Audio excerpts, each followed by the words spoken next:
Hey guys, it's Stephen McCollum from the main event, of course, WTSM TV, coming to you from the home fortress here on Sunday morning. Of course, they just announced the final four playoff teams.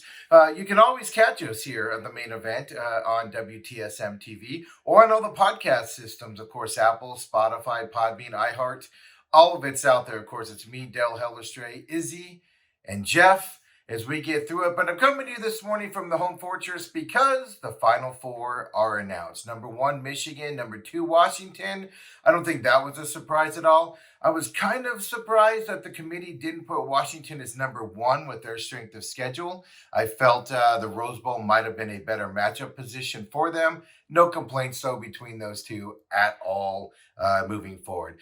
Alabama gets spot number four. Texas gets spot number three. It's the committee's always said the best four teams.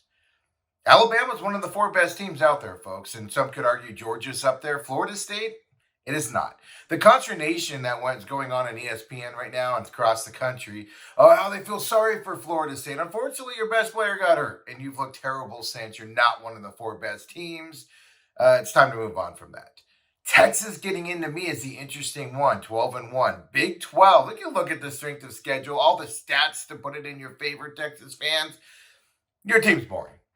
You struggled this year. It wasn't exciting football to watch. It's going to be interesting to see how they match up against Washington, and it's possible Texas could win that game.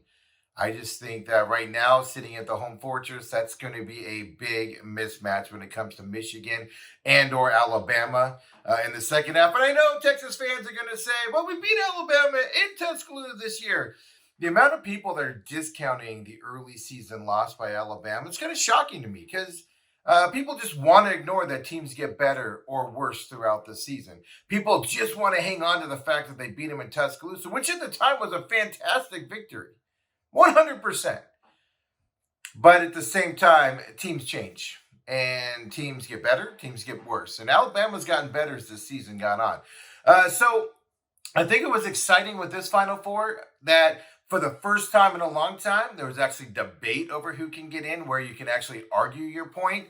It just cracks me up how Florida State and Texas fans were just yapping all night long about all the stats and everybody hanging on to that head-to-head battle, which, quite frankly, doesn't come into consideration and shouldn't come into consideration.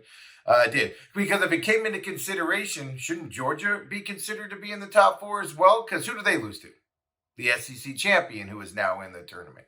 Oh, but we'll pick and choose is what we do here, right, as sports fans. And that's part of the fun.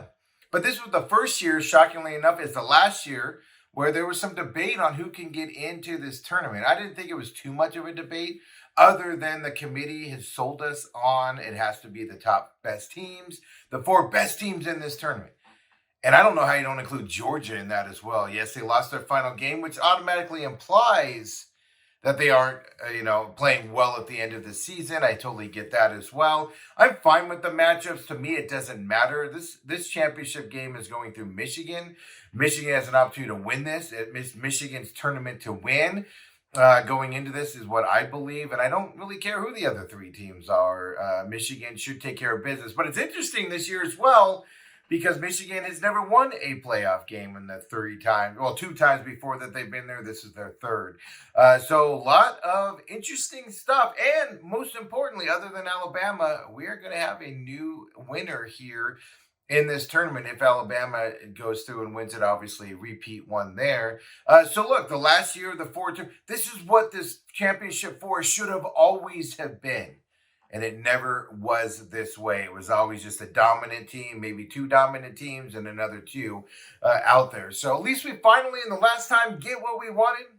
It's going to be fascinating to see coming up how they go. It went exactly the way it should. You shouldn't feel sorry for Florida State. Even Florida State fans, the right ones, know they aren't good enough to be in this Final Four, all because of an injury. And that's terrible. It's awful. We don't like it. But it is what it is as we go through there. So congratulations to the four.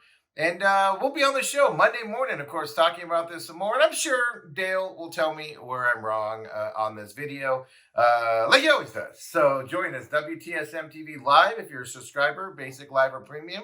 Or catch us on the podcast system for free as we get that posted on later in the day as well.